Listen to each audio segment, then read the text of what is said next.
Hi friends, ಎಲ್ಲರನ್ನ welcome ಮಾಡ್ಕೊಳ್ತಾ ಇದ್ದೀನಿ ವೀನಸ್ 71 ಚಾನಲ್ಗೆ. ಹಾಗಿದ್ರೆ ಬನ್ನಿ, ಇವತ್ತಿನ ದಿನ ನಾವು ನೋಡೋಣ ಬರುವಂತ ದಿನಗಳು ಮಕರ ರಾಶಿಯವರಿಗೆ ಏನೆಲ್ಲ ಬರ್ತಾ ಇದೆ. 24 ಇಂದ 31 ವರೆಗೂ ನಾವು ಅವರ ರೀಡಿಂಗ್ ಅನ್ನ ನೋಡೋಣ. ಹಾಗಿದ್ರೆ ಈ ಒಂದು ಡೇಸ್ ಅಲ್ಲಿ ಅವರ ಒಂದು ಲೈಫ್ ಅಲ್ಲಿ ಏನೆಲ್ಲ ಚೇಂಜಸ್ ಆಗ್ಲಿಕ್ಕೆ ಹೋಗ್ತಾ ಇದೆ, ರಿಲೇಶನ್ಶಿಪ್ ಇರ್ಬೋದು, ಅವರ ಒಂದು ಲೈಫ್ ಸ್ಟೈಲ್ ಇರ್ಬೋದು, ಮತ್ತೆ ಅವರ ಒಂದು ಕರಿಯರ್ ಇರ್ಬೋದು, ಏನೆಲ್ಲ ಬರ್ತಾ ಇದೆ ಅಂತ ಹೇಳಿ ಒಂದ್ಸಾರಿ ನೋಡ್ಕೊಂಡು ಬರೋಣ. ಇದುವರೆಗೂ ರೀಡಿಂಗಿಗೆ ನೀವು ಅಲೈನ್ ಆಗಿಲ್ಲ ಅಂತಂದ್ರೆ ಒಂದ್ಸಾರಿ ರೀಡಿಂಗಿಗೆ ಅಲೈನ್ ಮಾಡ್ಕೊಳ್ಳೋದಕ್ಕೆ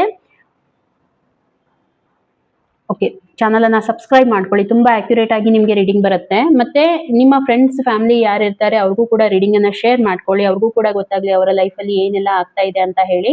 ಗೈಡೆನ್ಸ್ ಕೂಡ ನೋಡೋಣ, ಏನ್ ಬರ್ತಾ ಇದೆ ಅಂತ ಹೇಳಿ, ಏನ್ ಮಾಡ್ಬೇಕು ಏನ್ ಮಾಡ್ಬಾರ್ದು ಅಂತ ಹೇಳಿ ಅದನ್ನ ಕೂಡ ಚೆಕ್ ಮಾಡೋಣ. ಈ ಒಂದು ರೀಡಿಂಗ್ ಅನ್ನ married unmarried first second marriage ಯಾರಾದ್ರೂ ನೋಡಬಹುದು. ರೀಡಿಂಗ್ ಎಷ್ಟು ಕನೆಕ್ಟ್ ಆಗುತ್ತೆ ಅಷ್ಟನ್ನ ಮಾತ್ರ ತಗೊಳ್ಳಿ, ಉಳಿದಿದ್ದು ಆಸ್ ಎ ಗೈಡ್ಲೈನ್ಸ್ ಅಂತ ತಗೊಳ್ಳಿ. ಯಾಕಂತಂದ್ರೆ ಇದು ಒಂದು ಜನರಲ್ ರೀಡಿಂಗ್ ಆಗಿರುತ್ತೆ. ಓಕೆ, ಸೊ ಹಾಗಿದ್ರೆ ನೋಡೋಣ ಬನ್ನಿ. ಫಸ್ಟ್ ಆಫ್ ಆಲ್ ಅವರ ಒಂದು ಹೆಲ್ತ್ ಆಸ್ಪೆಕ್ಟ್ ಇಂದ ನೋಡೋಣ ಏನೆಲ್ಲ ಬರ್ತಾ ಇದೆ ಬರುವಂತ ದಿನಗಳು. ಮಕರ ರಾಶಿಯವರಿಗೆ ಏನೆಲ್ಲ ಹೇಳ್ತಾ ಇದೆ, ಅವರ ಲೈಫ್ ಅಲ್ಲಿ ಏನೆಲ್ಲ ಆಗ್ಲಿಕ್ಕೆ ಹೋಗ್ತಾ ಇದೆ ಅಂತ ಹೇಳಿ ನೋಡೋಣ.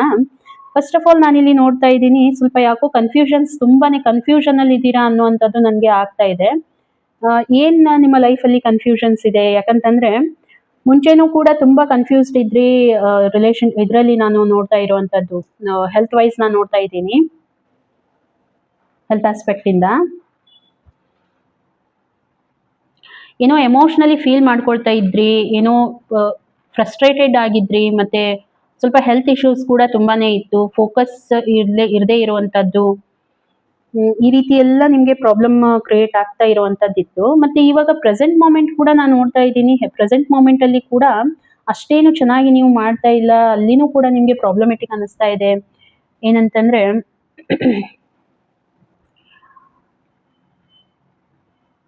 ಸ್ವಲ್ಪ ಓವರ್ ಆಗಿ ಥಿಂಕ್ ಮಾಡ್ತಾ ಇದ್ದೀರಾ ಅಂತ ನನಗೆ ಅನಿಸ್ತಾ ಇದೆ. ಓಕೆ, ಏನೋ ಓವರ್ ಆಗಿ ನೀವು ಥಿಂಕ್ ಮಾಡ್ತಾ ಇದ್ದೀರಾ, ಸೆಲ್ಫ್ ಕೇರ್ ಮಾಡ್ಕೊಳ್ತಾ ಇಲ್ಲ. ಹೌದು, ಸೆಲ್ಫ್ ಕೇರ್ ನೀವು ಮಾಡ್ತಾ ಇಲ್ಲ. ಬೇರೆ ಯಾವುದೋ ಒಂದು ಲಕ್ಷ್ಯ ನಿಮ್ಗೆ ಇದೆ, ಅಂದ್ರೆ ನೀವು ನಿಮ್ಮ ಒಂದು ಹೆಲ್ತ್ ಕಡೆ ಗಮನ ಕೊಡ್ತಾ ಇಲ್ಲ. ಏನೋ ಬೇರೆ ಒಂದು ಝೋನ್ ಅಲ್ಲಿ ಇದ್ದೀರಾ, ಬೇರೆ ಏನೋ ವಿಚಾರ ಮಾಡ್ತಾ ಇದ್ದೀರಾ. ಹಾಗಾಗಿ ನಿಮ್ಗೆ ನಿಮ್ಮ ಹೆಲ್ತ್ ಮೇಲೆ ಗಮನನೇ ಇಲ್ಲ ಅಂತ ಹೇಳ್ಬೋದು. ಆಗತ್ತೆ ಕೆಲವೊಂದ್ಸಾರಿ ನೀವು ಯಾವುದೋ ಒಂದು ವಿಚಾರಗಳು, ಯಾವ ರೀತಿ ಅಂದ್ರೆ ನೀವು ಬ್ಯುಸಿ ಇರ್ತೀರಾ ಸಮ್ವೇರ್ ಎಲ್ಲೋ, ಅವಾಗ ನಿಮ್ಮ ಹೆಲ್ತ್ ಮೇಲೆ ಗಮನ ಕೊಡ್ಲಿಕ್ಕೆ ಆಗೋದಿಲ್ಲ. ಆ ರೀತಿ ಅಂತ ಅದನ್ನ ತೀರಾ ನೆಗ್ಲೆಕ್ಟ್ ಮಾಡೋದು ತಪ್ಪು ಅಲ್ವಾ? ಹೆಲ್ತ್ ಇದ್ರೇನೆ ಎಲ್ಲ ಕೂಡ. ಅದಿಲ್ಲ ಅಂತಂದ್ರೆ ಪ್ರಾಬ್ಲಮ್ ಕ್ರಿಯೇಟ್ ಆಗುತ್ತೆ. ಮತ್ತೆ ಇನ್ ಫ್ಯೂಚರ್ ಅಲ್ಲಿ ಏನಾಗಬಹುದು ಹೆಲ್ತ್ ವೈಸ್ ನಾನು ನೋಡ್ತಾ ಇದ್ದೀನಿ, ಸ್ವಲ್ಪ ಇಶ್ಯೂಸ್ ಆಗುತ್ತೆ ನಿಮ್ಗೆ ಹೆಲ್ತ್ ಇಂದ. ಏನೋ ಒಂದು ನಿಮ್ಮ ಲೈಫ್ ಅಲ್ಲಿ ಏನಾದ್ರೂ ಇದಕ್ಕಿಂತ ಮುಂಚೆ ಆಗಿರುವಂತದ್ದು ರಿಟರ್ನ್ ಆಗುವಂತ ಚಾನ್ಸಸ್ ಇದೆ. ಮತ್ತೆ ಎಕ್ಸ್ಪೆಕ್ಟೇಷನ್ ಕೂಡ ಇದೆ, ಇಷ್ಟೇ ಅಂತ ಅಲ್ಲ. ನೀವೇನಾದ್ರೂ ಸಪೋಸ್ ಮ್ಯಾರಿಡ್ ಆಗಿದ್ರೆ ನೀವು ಬರುವಂತ ದಿನಗಳಲ್ಲಿ ಬೇಬಿ ಪ್ಲಾನ್ ಮಾಡುವಂತ ಚಾನ್ಸಸ್ ಕೂಡ ನನಗೆ ತುಂಬಾನೇ ಕಾಣ್ತಾ ಇದೆ. ಹಾಗಾಗಿ ಸ್ವಲ್ಪ ಹೆಲ್ತ್ ಕಡೆ ನೀವು ಗಮನ ಕೊಡಿ. ಇಲ್ಲಿ ನೋಡಿ, ನಾನು ನೋಡ್ತಾ ಇರುವಂತದ್ದು ನಿಮ್ಗೆ ಸಜೆಷನ್ ಏನ್ ಬರ್ತಾ ಇದೆ, ಸಜೆಷನ್ ವೈಸ್ ನಾನು ನೋಡ್ತಾ ಇದ್ದೀನಿ. ಸ್ವಲ್ಪ ಮೇಜರ್ ಕಾರ್ಡ್ ಬಂದಿದೆ, ತುಂಬಾನೇ ಗಮನ ಕೊಡ್ಬೇಕು ನೀವು ಇಲ್ಲಿ ಹೆಲ್ತ್ ಬಗ್ಗೆ. ಯಾವುದೇ ಕಾರಣಕ್ಕೂ ಇದನ್ನ ಯಾರ ಮೇಲೇನು ನಂಬಿಕೆ ಇಟ್ಕೊಳ್ಳಿಕ್ ಹೋಗ್ಬೇಡಿ. ಹೆಲ್ತ್ ವೈಸ್ ನಾನು ಹೇಳ್ತಾ ಇರುವಂತದ್ದು ಸ್ವಲ್ಪ ಕೇರ್ ಮಾಡ್ಕೋಬೇಕು. ಸೆಲ್ಫ್ ಕೇರ್ ತುಂಬಾ ಇಂಪಾರ್ಟೆಂಟ್ ಇದೆ. ಓಕೆ, ಪದೇ ಪದೇ ನಾನು ಅದನ್ನೇ ಹೇಳ್ತಾ ಇದ್ದೀನಿ, ಸೆಲ್ಫ್ ಕೇರ್ ಯಾಕೋ ನೀವು ಮಾಡ್ತಾ ಇಲ್ಲ, ತುಂಬಾನೇ ನೆಗ್ಲಿಜೆನ್ಸಿ ತೋರಿಸ್ತಾ ಇದ್ದೀರಾ.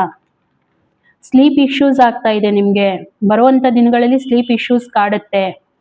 ಏನೋ ಅಡಿಕ್ಷನ್ ಆಗಿರ್ಬೋದು, ಈ ರೀತಿ ಎಲ್ಲ ನನಗೆ ಪ್ರಾಬ್ಲಮ್ ಅಂತ ಅನಿಸ್ತಾ ಇದೆ. ಸ್ವಲ್ಪ ನೀವೇನ್ ಮಾಡ್ಬೇಕು, ಎಕ್ಸಸೈಸ್ ಮಾಡ್ಬೇಕು, ಯೋಗ ಮಾಡ್ಬೇಕು, ಹೆಲ್ದಿ ಲೈಫ್ ಸ್ಟೈಲ್ ಅನ್ನ ಮೇಂಟೈನ್ ಮಾಡ್ಬೇಕು. ನೀವು ಏನು ಊಟ ಮಾಡ್ತೀರಾ ಎಲ್ಲಾನು ಮ್ಯಾಟ್ರ್ ಆಗುತ್ತೆ. ನೀವು ಏನು ಆಹಾರ ತಗೊಳ್ಳೋದು ಇದೆ ಮಾಡ್ತಿರಲ್ವಾ, ಎಲ್ಲಾನು ಇದಕ್ಕೆ ರಿಲೇಟ್ ಇರುತ್ತೆ ಒಂದಕ್ಕೊಂದು. ಹಾಗಾಗಿ ಯಾವುದೇ ಕಾರಣಕ್ಕೂ ಹೆಲ್ತ್ ವೈಸ್ ಯಾವುದು ನೀವು ನೆಗ್ಲಿಜೆನ್ಸಿ ತೋರಿಸ್ಲಿಕ್ಕೆ ಹೋಗ್ಬೇಡಿ, ತುಂಬಾ ಇಂಪಾರ್ಟೆಂಟ್ ಇದೆ. ಓಕೆ. ಇನ್ನು ನಾನು ನಿಮ್ಮ ಒಂದು ಕರಿಯರ್ ವೈಸ್ ನೋಡ್ತಾ ಇದ್ದೀನಿ. ಕರಿಯರ್ ವೈಸ್ ಕೂಡ ತುಂಬಾನೇ ನಿಮ್ಮ ಸ್ಕಿಲ್ಸ್ ಮೇಲೆ ವರ್ಕ್ ಮಾಡಿದ್ದೀರಾ.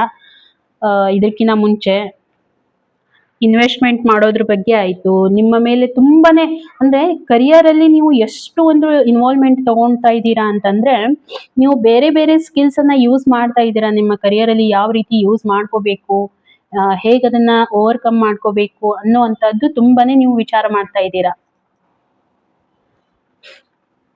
ಓಕೆ. ಮತ್ತೆ ಅಚೀವ್ಮೆಂಟ್ ಕೂಡ ಮಾಡಿದ್ದೀರಾ ಇದಕ್ಕಿಂತ ಮುಂಚೆ. ಯಾವುದೋ ಒಂದು ಕಾಂಪಿಟೇಷನ್ ವೈಸ್ ಇರ್ಬೋದು, ಪ್ರೊಫೆಷ್ನಲಿ ನೀವೇನು ಡೆವಲಪ್ಮೆಂಟ್ ಯಾವ ರೀತಿ ಮಾಡ್ಕೋಬೇಕು, ಏನು ಮಾಡಬೇಕು, ಸಪೋಸ್ ಇಂಡಸ್ಟ್ರಿ ಓಪನ್ ಮಾಡೋದಿರ್ಬೋದು, ಈ ರೀತಿ ಎಲ್ಲ ಒಂದು ಫೀಲ್ಡಲ್ಲಿ ನಾನು ಅನ್ಕೊಳ್ತಾ ಇದ್ದೀನಿ. ನಿಮ್ಮ ಮೇಲೆ ನೀವು ತುಂಬ ವರ್ಕ್ ಮಾಡಿದ್ದೀರಾ. ಹಾಗಿದ್ರೆ ಇನ್ನೂ ಈ ಪ್ರೆಸೆಂಟ್ ಮೂಮೆಂಟಲ್ಲಿ ನಾನು ನೋಡ್ತಾ ಇರುವಂಥದ್ದು, ನಿಮಗೆ ಕರಿಯರಲ್ಲಿ ಏನು ಹೀಗೆ ಎಫರ್ಟ್ ಮಾಡ್ತಾ ಇದ್ರಿ, ಅದಕ್ಕೆ ನಿಮಗೆ ಸೆಕೆಂಡ್ ಚಾನ್ಸ್ ಸಿಕ್ಕಿದೆ. ಮೇ ಬಿ ಇದಕ್ಕಿಂತ ಮುಂಚೆ ನಿಮ್ಮ ಕರಿಯರ್ ಸ್ವಲ್ಪ ಡೌನ್ ಫಾಲ್ ಆಗಿತ್ತು. ಸೊ ನೀವು ವರ್ಕ್ ಮಾಡ್ತಾ ಇದ್ರಿ. ಸೊ ಅದಕ್ಕೆ ರಿಸಲ್ಟ್ ಆಗಿ ನಿಮಗೆ ಜಡ್ಜ್ಮೆಂಟ್ ಕಾರ್ಡ್ ಬಂದಿದೆ. ಸೊ ಜಡ್ಜ್ಮೆಂಟ್ ಕಾರ್ಡ್ ಯಾವಾಗ ಬರುತ್ತೆ ಅಂದ್ರೆ, ನಿಮ್ಮ ಲೈಫಲ್ಲಿ ನಿಮಗೆ ಸೆಕೆಂಡ್ ಚಾನ್ಸ್ ಏನು ಸಿಕ್ಕಿರುತ್ತೆ, ಸೊ ಇದು ಜಡ್ಜ್ಮೆಂಟ್ ಆಗಿರುತ್ತೆ ಯೂನಿವರ್ಸ್ ಕಡೆಯಿಂದ. ಓಕೆ. ಅಂದ್ರೆ ನೀವು ಏನು ಎಫರ್ಟ್ ಹಾಕಿದ್ದೀರಾ, ನೀವೆಲ್ಲೋ ಮಿಸ್ಟೇಕ್ ಮಾಡಿರ್ತೀರಾ ಇದಕ್ಕಿಂತ ಮುಂಚೆ. ಆ ಮಿಸ್ಟೇಕ್ಸ್ ಅನ್ನ ಸುಧಾರಿಸ್ಕೊಂಡ್ಬಿಟ್ಟು ನೀವೇನ್ ಮಾಡ್ತಾ ಇದ್ದೀರಾ, ಮೂವ್ ಆಗ್ತಾ ಇದ್ದೀರಾ. ಹಾಗಾಗಿ ನಿಮ್ಗೆ ಏನಾಗುತ್ತೆ, ದೇವ್ರದೊಂದು ಬ್ಲೆಸ್ಸಿಂಗ್ಸ್ ಇದೆ ನಿಮ್ಮ ಮೇಲೆ. ಅದಕ್ಕೆ ನಿಮ್ಗೆ ದೇವ್ರು ಏನ್ ಮಾಡ್ತಾ ಇದ್ದಾರೆ, ಎರಡನೇ ಚಾನ್ಸ್ ಅನ್ನ ಕೊಡ್ತಾ ಇದ್ದಾರೆ. ನಿಮ್ಮ ಬೆಸ್ಟ್ ರಿಸಲ್ಟ್ ಅನ್ನ ನೀವ್ ಏನ್ ನೋಡ್ತಾ ಇದ್ದೀರಾ ಇವಾಗ, ಇನ್ನು ಫ್ಯೂಚರ್ ಅಲ್ಲಿ ಕೂಡ ನೋಡ್ತೀರಾ. ನೋಡಿ ಎಂತ ಚೆನ್ನಾಗಿರೋ ಕಾರ್ಡ್ ಬಂದಿದೆ, ಏಸ್ ಆಫ್ ಸಾರ್ಟ್ಸ್. ನಿಮಗೆ ನ್ಯೂ ಅಪಾರ್ಚುನಿಟೀಸ್ ಬರುತ್ತೆ, ಇನ್ನೂ ಕೂಡ. ಹಾಗಾಗಿ ಯೂನಿವರ್ಸ್ ನಿಮ್ಗೆ ಏನ್ ಹೇಳ್ತಾ ಇದೆ, ಸೆಕೆಂಡ್ ಚಾನ್ಸ್ ಆಲ್ರೆಡಿ ಸಿಕ್ಕಿದೆ, ಅದನ್ನ ತುಂಬಾ ಬೆನಿಫಿಟ್ ತಗೊಳ್ಳಿ, ಅದರದ್ದು ಯೂಸ್ ತಗೊಳ್ಳಿ. ಇನ್ನೂ ಹೇಳ್ಬೇಕು ಅಂತಂದ್ರೆ, ನೀವೇನ್ ಎಫರ್ಟ್ ಹಾಕ್ತಾ ಇದ್ದೀರಾ, ನಿಮ್ಗೆ ಪಬ್ಲಿಸಿಟಿ ಕೂಡ ತುಂಬಾ ಚೆನ್ನಾಗಾಗುತ್ತೆ. ಮತ್ತೆ ಪಬ್ಲಿಸಿಟಿ ಅಂತಂದ್ರೆ ನೋಡಿ, ಯಾವ ರೀತಿ ಇದು ಎಲ್ಲೋ ಒಂದ್ ಕಡೆ ಪ್ಯಾಂಪ್ಲೆಟ್ ಹಂಚೋದು ಈ ರೀತಿ ಅಲ್ಲ. Publicity mouth to mouth publicity ಅಂತ ಹೇಳ್ಬಹುದು. ಅಂದ್ರೆ ಅಷ್ಟು ಚೆನ್ನಾಗಿ ನಿಮ್ಗೆ ರೆಕಗ್ನೈಸ್ ಮಾಡ್ತಾರೆ ಜನ ಅಂತ ಹೇಳ್ಬಹುದು. ಡೆಫಿನೆಟ್ ಆಗಿ ಹೇಳ್ತೀನಿ, ನಿಮ್ಗೆ ಚೆನ್ನಾಗಿರುವಂತ ಕಾರ್ಡ್ ಬಂದಿದೆ. ಗ್ರೋತ್ ಚೆನ್ನಾಗಿದೆ. ಇನ್ ಫ್ಯೂಚರ್ ಅಲ್ಲಿ ಕೂಡ ತುಂಬಾ ಚೆನ್ನಾಗಿರೋ ಗ್ರೋತ್ ಬಂದಿದೆ. ಓಕೆ. ಬರುತ್ತೆ ಕೂಡ, ಇನ್ನು ಬೇರೆ ಬೇರೆ ಅಪಾರ್ಚುನಿಟೀಸ್ ಬರುತ್ತೆ ನಿಮ್ಗೆ. ಅದನ್ನ ಯಾವ ರೀತಿ ಯುಟಿಲೈಸ್ ಮಾಡ್ಕೋಬೇಕು ಅಂತ ನೀವು ಥಿಂಕ್ ಮಾಡಿ, ಅದ್ರ ಮೇಲೆ ವರ್ಕ್ ಮಾಡಿ, ತುಂಬಾ ನಿಮ್ಗೆ ಬೆನಿಫಿಟ್ ಇರುತ್ತೆ ಕರಿಯರ್ ವೈಸ್. ಹಾಗಿದ್ರೆ ಕರಿಯರ್ ವೈಸ್ ನಾನಿಲ್ಲಿ ನೋಡ್ತಾ ಇರೋವಂಥದ್ದು, ನಿಮ್ಗೆ ಏನ್ ಗೈಡೆನ್ಸ್ ಬರ್ತಾ ಇದೆ ಅದನ್ನ ಕೂಡ ನೋಡ್ಕೊಂಡು ಬರೋಣ. ನೋಡಿ, ಕರಿಯರ್ ವೈಸ್ ನಾನು ಏನ್ ಹೇಳ್ತಾ ಇದ್ದೀನಿ, ಯೂನಿವರ್ಸ್ ಏನ್ ಹೇಳ್ತಾ ಇದೆ, ಯೂನಿವರ್ಸ್ ಅಫ್ಕೋರ್ಸ್ ಏನ್ ಹೇಳುತ್ತೆ ಅದನ್ನೇ ನಾನು ನಿಮ್ಗೆ ಹೇಳ್ಬೇಕಾಗತ್ತೆ. ಓಕೆ. ಸೊ ಬೈ ಮಿಸ್ಟೇಕ್ಲಿ ಈ ರೀತಿ ಆಗುತ್ತೆ ಕೆಲವೊಂದ್ಸಾರಿ, ಅಡ್ಜಸ್ಟ್ ಮಾಡ್ಕೊಳ್ಳಿ.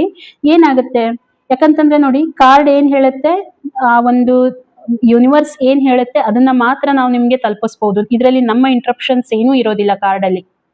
ಓಕೆ. ಯೂನಿವರ್ಸ್ ಇಂದ ಏನು ಗೈಡೆನ್ಸ್ ಬರ್ತಾ ಇದೆ ಅದನ್ನ ಮಾತ್ರ ನಾವು ನಿಮ್ಗೆ ಹೇಳಲಿಕ್ಕೆ ಚಾನ್ಸ್ ಆಗುತ್ತೆ. ಅದನ್ನ ಬಿಟ್ರೆ ಬೇರೆ ಯಾವುದು ನಮ್ದು ಅಂತ ಇರೋದಿಲ್ಲ. ಹಾಗಾಗಿ ಯೂನಿವರ್ಸ್ ನಿಮ್ಗೆ ಹೇಳ್ತಾ ಇರುವಂತದ್ದು, ಸ್ವಲ್ಪ ಕಮ್ಯುನಿಕೇಶನ್ ಅನ್ನ ಬಿಲ್ಡ್ ಮಾಡ್ಕೊಳ್ಳಿ ಜನರ ಜೊತೆಗೆ. ಓಕೆ. ಎಮೋಷನಲ್ ಸ್ವಲ್ಪ ಹೀಲಿಂಗ್ ಅನ್ನ ತಗೊಳ್ಳಿ. ಎಮೋಷನಲ್ ಪ್ಯಾಟರ್ನ್ಸ್ ಏನಿರುತ್ತೆ ಅದನ್ನ ಸೈಡ್ಗೆ ಇಡಬೇಕು. ಸೈಡ್ಗೆ ಇಟ್ಟು ಸ್ವಲ್ಪ ಸ್ಟ್ರಾಂಗ್ ಆಗಿರಿ. ಎಮೋಷನಲಿ ಬ್ಯಾಗೇಜ್ ಅನ್ನ ತಗೊಂಡು ಹೋಗೋದೇನು ಬೇಡ, ಅದು ನಿಮ್ಗೆ ಯಾವುದು ವರ್ಕ್ ಆಗೋದಿಲ್ಲ. ಪ್ರಾಕ್ಟಿಕಲಿ ಥಿಂಕ್ ಮಾಡಿ. ನೀವು ಎಷ್ಟು ಪ್ರಾಕ್ಟಿಕಲಿ ಥಿಂಕ್ ಮಾಡ್ತೀರಾ ಅಷ್ಟು ನಿಮ್ಗೆ ಇದರಲ್ಲಿ ಬೆನಿಫಿಷಿಯಲ್ ಆಗಿರುತ್ತೆ. ಯಾವುದೇ ಒಂದು ಅಪಾರ್ಚುನಿಟಿ ಬರ್ತಾ ಇದೆಯಾ ಅದನ್ನ ಮಿಸ್ ಮಾಡ್ಕೊಳ್ಳಿಕ್ಕೆ ಹೋಗ್ಬೇಡಿ. ಸೊ ಆ ಒಂದು ಅಪಾರ್ಚುನಿಟಿಯನ್ನ ಯೂಸ್ ಮಾಡಿಕೊಂಡು ಅಲ್ಲಿಂದ ಒಂದು ನ್ಯೂ ಸ್ಟಾರ್ಟ್ಅಪ್ ಅನ್ನ ಮಾಡಿ. ಓಕೆ. ಇದಕ್ಕಿಂತ ಮುಂಚೆ ನಿಮ್ಗೆ ಡಿಸಪಾಯಿಂಟ್ಮೆಂಟ್ ಆಗಿತ್ತು ಇದ್ರ ಕಡೆಯಿಂದ, ಕರಿಯರ್ ಇಂದ. ನಿಮ್ಮ ಜಾಬ್ ಇರ್ಬೋದು, ನಿಮ್ಮ ಒಂದು ಬಿಸ್ನೆಸ್ ಇರ್ಬೋದು, ಎಲ್ಲ ನಾ ಹೇಳ್ತಾ ಇರುವಂತದ್ದು. ನೀವೇನೋ ಸಣ್ಣ ಪುಟ್ಟ ಬಿಸ್ನೆಸ್ ಮಾಡ್ತಾ ಇದೀರಾ, ಓಕೆ, ಅದರಿಂದ ಕೂಡ ಹೇಳ್ತಾ ಇದ್ದೀನಿ. ಆ ಮಿಸ್ಟೇಕ್ಸ್ ಅನ್ನ ಮತ್ತೆ ಮಾಡ್ಲಿಕ್ಕೆ ಹೋಗ್ಬೇಡಿ. ಓಕೆ ಅನ್ನುವಂಥದ್ದು ಇಲ್ಲಿ ಯೂನಿವರ್ಸ್ ನಿಮ್ಗೆ ಹೇಳ್ತಾ ಇದೆ. ಹಾಗಿದ್ರೆ ರಿಲೇಶನ್ಶಿಪ್ ಅನ್ನ ನೋಡ್ಕೊಂಡು ಬರೋಣ. ರಿಲೇಶನ್ಶಿಪ್ ಏನ್ ಹೇಳುತ್ತೆ. ಸೊ ರಿಲೇಶನ್ಶಿಪ್ ವೈಸ್ ನಾನಿಲ್ಲಿ ನೋಡ್ತಾ ಇದ್ದೀನಿ, ನಿಮ್ಮ ಲೈಫಲ್ಲಿ ಯಾರೋ ಒಬ್ಬ ಹೊಸ ವ್ಯಕ್ತಿಯ ಎಂಟ್ರಿ ಆಗಿದೆ ಅನ್ನುವಂಥದ್ದು ನನಗೆ ಗೊತ್ತಾಗ್ತಾ ಇದೆ. ಓಕೆ. ನಿಮ್ಮ ಲೈಫಲ್ಲಿ ಯಾರೋ ಒಬ್ಬ ಹೊಸ ವ್ಯಕ್ತಿ ಎಂಟ್ರಿ ಆಗಿದೆ. ತುಂಬಾ ವಿಚಾರ ಮಾಡ್ತಾ ಇದ್ದೀರಾ. ನಿಮ್ಮ ಒಂದು ರಿಲೇಶನ್ಶಿಪ್ ಅನ್ನ ಮುಂದುವರಿಸಬೇಕು. ತುಂಬಾ ಪ್ರೀತಿಯಿಂದ ನೋಡ್ತಾ ಇದ್ದೀರಾ, ಪ್ಲಾನಿಂಗ್ಸ್ ಮಾಡ್ತಾ ಇದ್ದೀರಾ. ಓಕೆ. ಮಕರ ರಾಶಿಯವರಿಗೆ ನಾನು ಹೇಳ್ತಾ ಇದ್ದೀನಿ, ಪ್ಲಾನಿಂಗ್ಸ್ ಎಲ್ಲ ನಡೀತಾ ಇದೆ. ವಾವ್. ಓಕೆ. ಏನೋ ಒಂದು ಬಿಗ್ ಪ್ಲಾನ್ ಅಂದ್ರೆ ಮದುವೆ ಇರ್ಬೋದು, ಎಂಗೇಜ್ಮೆಂಟ್ ಇರ್ಬೋದು, ಪ್ರಪೋಸ್ ಮಾಡೋ ಅಂಥದ್ದು ಇರ್ಬೋದು, ಈ ರೀತಿ ಎಲ್ಲ ಆಸ್ಪೆಕ್ಟ್ ಇಟ್ಕೊಂಡಿದ್ದೀರಾ ಅನ್ನೋವಂಥದ್ದು ನನಗೆ ಕಾಣ್ತಾ ಇದೆ. ಓಕೆ, ಬಂದಿದ್ದಾರೆ ಯಾರೋ ಒಬ್ರು ಡೆಫಿನೆಟ್ ಆಗಿ ನಿಮ್ಮ ಲೈಫಲ್ಲಿ ಎಂಟ್ರಿ ಕೊಟ್ಟಿದ್ದಾರೆ. ಬರುವಂತ ದಿನಗಳಲ್ಲಿ ನಾನು ಹೇಳ್ತಾ ಇರೋವಂಥದ್ದು ಅಂದ್ರೆ 24th ಇಂದ 31st ವರೆಗೂ ಈ ರೀಡಿಂಗ್ ಆಗಿರುತ್ತೆ. ಯಾರೋ ಒಬ್ರು ಎಂಟ್ರಿ ಕೊಟ್ಟಿರ್ತಾರೆ, ಅವ್ರ ಬಗ್ಗೆ ನೀವು ತುಂಬಾನೇ ಥಿಂಕ್ ಮಾಡ್ತಾ ಇದ್ದೀರಾ. ಇನ್ನು ಮುಂದಿನ ದಿನಗಳಲ್ಲಿ ಕೂಡ ತುಂಬಾ ಥಿಂಕ್ ಮಾಡಿ ನೀವು ಮುಂದೆ ಹೋಗ್ತೀರಾ ರಿಲೇಶನ್ಶಿಪ್ ಅಲ್ಲಿ. ಯಾವುದೇ ಕಾರಣಕ್ಕೂ ನಿಮ್ಮಲ್ಲಿ ಏನ್ ಆ ಒಂದು ಇಂಟ್ರೆಸ್ಟ್ ಇದೆ, ಏನ್ ಚಾರ್ಮ್ ಇದೆ, ಅದನ್ನ ಬಿಟ್ಕೊಡ್ಲಿಕ್ಕೆ ಹೋಗ್ಬೇಡಿ. ಇವಾಗ ಏನು ಪ್ರೆಸೆಂಟ್ ಮೂಮೆಂಟ್ ಅಲ್ಲಿ ಇಂಟ್ರೆಸ್ಟ್ ತಗೊಳ್ತಾ ಇದ್ದೀರಾ, ಓಕೆ, ಬರುವಂತ ದಿನಗಳಲ್ಲಿ ಯಾವುದೇ ಕಾರಣಕ್ಕೂ ಆ ಚಾರ್ಮ್ ಅನ್ನ, ಇಂಟ್ರೆಸ್ಟ್ ಅನ್ನ ಬಿಟ್ಕೊಡ್ಲಿಕ್ಕೆ ಹೋಗ್ಬೇಡಿ. ಪ್ರಪೋಸ್ ಮಾಡ್ಬೇಕು ಅಂತ ಇದೆಯಾ, ಒಂದ್ಸಾರಿ ನಿಮ್ಮ ಮನಸ್ಸಿನ ಮಾತನ್ನ ಅವ್ರ ಜೊತೆಗೆ ಶೇರ್ ಮಾಡ್ಕೊಳ್ಳಿ. ನಿಮ್ಗೆ ಏನಿರೋದು ಗೊತ್ತಾಗುತ್ತೆ. ಹಾಗಿದ್ರೆ ಯೂನಿವರ್ಸ್ ಇಂದ ಏನ್ ಗೈಡೆನ್ಸ್ ಬರ್ತಾ ಇದೆ ಮಕರ ರಾಶಿಯವ್ರಿಗೆ ರಿಲೇಶನ್ಶಿಪ್ ವೈಸ್ ನಾನು ನೋಡ್ತಾ ಇದ್ದೀನಿ. ಯೂನಿವರ್ಸ್ ಏನ್ ಗೈಡೆನ್ಸ್ ಕೊಡ್ತಾ ಇದೆ ಅಂತ ಹೇಳಿ. ಸೊ ನೋಡಿ, ಯಾವುದೇ ಕಾರಣಕ್ಕೂ ಇಶ್ಯೂಸ್ ಕ್ರಿಯೇಟ್ ಮಾಡ್ಕೊಳ್ಳಿಕ್ ಹೋಗ್ಬೇಡಿ. ನಿಮ್ಮಷ್ಟಕ್ಕೆ ನೀವು ಓವರ್ ಆಗಿ ಥಿಂಕ್ ಮಾಡ್ಕೊಳ್ಳಿಕ್ ಹೋಗ್ಬೇಡಿ. ಅನ್ವಾಂಟೆಡ್ ಪ್ಯಾಟರ್ನ್ಸ್ ಎಲ್ಲ ನಿಮ್ ತಲೆಯಲ್ಲಿ ಹಾಕೊಳ್ಳೋದು ಬೇಡ. ಓಕೆ, ರಿಜೆಕ್ಟ್ ಅಂದ್ರೆ ಇನ್ನು ಪ್ರಪೋಸ್ ಮಾಡ್ಲಾರ್ದೇನೆ ರಿಜೆಕ್ಟ್ ಆಗುತ್ತಾ, ಅವ್ರೇನಾದ್ರು ಬಿಟ್ಟು ಹೋಗ್ತಾರಾ, ನಾನೇನಾದ್ರು ಒಬ್ಬಂಟಿ ಆಗ್ತೀನಾ, ಈ ರೀತಿ ಎಲ್ಲ ನಿಮ್ಮ ಮೈಂಡ್ ಸೆಟ್ ಅಲ್ಲಿ ನೀವು ಮಾಡ್ಕೊಳ್ತಾ ಇರುವಂತದ್ದು ಬೇಡ. ಆಲ್ರೆಡಿ ಥಿಂಕ್ ಮಾಡ್ತಾ ಇದ್ದೀರಾ. ಓಕೆ, ಹಾಗಾಗಿ ಸಪ್ರೇಷನ್ ಬಗ್ಗೆ ಈ ರೀತಿ ಅವ್ರು ನನ್ಗೆ ಎಸ್ ಅಂತಾರೋ ಇಲ್ಲೋ, ಈ ರೀತಿ ಎಲ್ಲ ಮನಸ್ಸಲ್ಲೇನೆ ಮಡಿಗೆ ತಿಂತಾರಲ್ಲ, ಆ ರೀತಿ ನೀವು ಮಾಡ್ತಾ ಇರುವಂತದ್ದು ಥಿಂಕ್ ಮಾಡ್ತಾ ಇದ್ದೀರಾ ಅಂತ ಅನ್ಸುತ್ತೆ. ಅದಕ್ಕೆ ನಿಮ್ಗೆ ಯೂನಿವರ್ಸ್ ಇದು ಗೈಡೆನ್ಸ್ ಕೊಡ್ತಾ ಇದೆ. ಆ ರೀತಿ ಏನು ವಿಚಾರ ಮಾಡ್ಲಿಕ್ಕೆ ಹೋಗ್ಬೇಡಿ. ಫ್ರೀ ಆಗಿ ಮೂವ್ ಆಗಿ ನೀವೇನು ಅನ್ಕೊಳ್ತೀರಾ ಖಂಡಿತ ಅದು ನೆರವೇರುತ್ತೆ. ಬಟ್ ನೋಡಿ, ಸಡನ್ ಆಗಿ ತುಂಬಾ ಫೋರ್ಸ್ ಅಂದ್ರೆ ತುಂಬಾ ಸ್ಪೀಡ್ ಆಗಿ ಬೇಡ. ಫಸ್ಟ್ ಒಬ್ರನ್ನೊಬ್ರು ಅರ್ಥ ಮಾಡ್ಕೊಳ್ಳಿ, ಅವರ ಒಂದು ಪ್ಯಾಟರ್ನ್ ಅನ್ನ ಅರ್ಥ ಮಾಡ್ಕೊಳ್ಳಿ. ಅಂದ್ರೆ ಅವ್ರು ಏನ್ ಮನ್ಸಲ್ಲಿದೆ ಅದನ್ನ ಸ್ಲೋ ಆಗಿ ಸ್ಟಡಿ ಮಾಡಿ, ಅದರ ನಂತರ ನಿಮ್ಮ ಮನಸ್ಸಿನ ಮಾತನ್ನ ಹೇಳಿದ್ರೆ ತುಂಬಾ ಪಾಸಿಟಿವ್ ಆಗಿ ನಿಮ್ಗೆ ರಿಸಲ್ಟ್ ಬರುತ್ತೆ. ಹವೆವರ್ ನಾನು ನೆಕ್ಸ್ಟ್ ಬರುವಂತ ದಿನಗಳಲ್ಲಿ ನಿಮ್ಗೆ ಲವ್ ರೀಡಿಂಗ್ ಯಾವ ರೀತಿ ಇರುತ್ತೆ ಅಂತ ಹೇಳಿ ವಿಡಿಯೋಸ್ ಮಾಡಿರ್ತೀನಿ, ಒಂದ್ಸಾರಿ ಚೆಕ್ ಮಾಡ್ಕೊಳ್ಳಿ. ರೀಡಿಂಗಿಗೆ ಕನೆಕ್ಟ್ ಆಗಿಲ್ಲ ಅಂತಂದ್ರೆ ಒಂದ್ಸಾರಿ ಚಾನಲ್ ಅನ್ನ ಸಬ್ಸ್ಕ್ರೈಬ್ ಮಾಡ್ಕೊಂಡು ಕನೆಕ್ಟ್ ಮಾಡ್ಕೊಳ್ಳಿ. ತುಂಬಾ ಅಕ್ಯುರೇಟ್ ಆಗಿ ರೀಡಿಂಗ್ ಬರುತ್ತೆ. ಹಾಗೆ ರೀಡಿಂಗ್ ನಿಮ್ಗೆ ರೆಸೊನೇಟ್ ಆಯ್ತು ಅಂತಂದ್ರೆ ಒಂದು ಕಮೆಂಟ್ ಮುಖಾಂತರ ನನಗೆ ತಿಳಿಸಿ. ಒಂದ್ ರೀಡಿಂಗ್ ಇಷ್ಟ ಆಯ್ತು ಅಂತಂದ್ರೆ ಒಂದು ಲೈಕ್ ಕೊಡಿ. ಓಕೆನಾ? ಹಾಗಿದ್ರೆ ಫ್ರೆಂಡ್ಸ್, ಸಿಗೋಣ ಇನ್ನೊಂದು ವಿಡಿಯೋದಲ್ಲಿ. ಅಲ್ಲಿವರೆಗೂ ಎಲ್ರಿಗೂ ಕೂಡ ಥ್ಯಾಂಕ್ ಯು.